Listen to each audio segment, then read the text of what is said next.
আজকে বিলোনিয়া জেলা কংগ্রেস কমিটির উদ্যোগে আমাদের সাংগঠনিক বর্ধিত সভা, এই সভায় প্রদেশ কংগ্রেস কমিটির তরফ থেকে দায়িত্বপ্রাপ্ত নেতৃত্বরা এখানে উপস্থিত আছেন।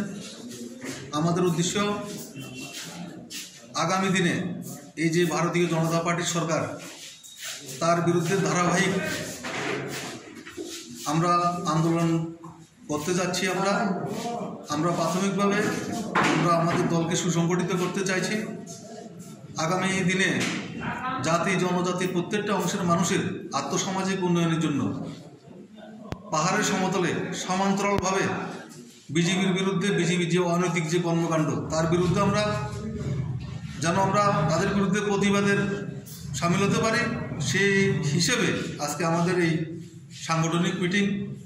আমরা দৃঢ় বিশ্বাসী অচিরেই বিলোনিয়া জেলা কংগ্রেস কমিটি দক্ষিণ জেলার প্রত্যেকটি বিধানসভা কেন্দ্রে পাহাড়ের সমতলে ভারতীয় জনতা পার্টির বিরুদ্ধে একটি সুশৃঙ্খল আন্দোলন আমরা জারি রাখব, এবং যতক্ষণ পর্যন্ত না মানুষের যে দৈনন্দিন যে চাহিদা, যে আশা প্রত্যাশা পূরণ হচ্ছে, আমরা আগামী দিনে আমাদের সংগ্রাম আমরা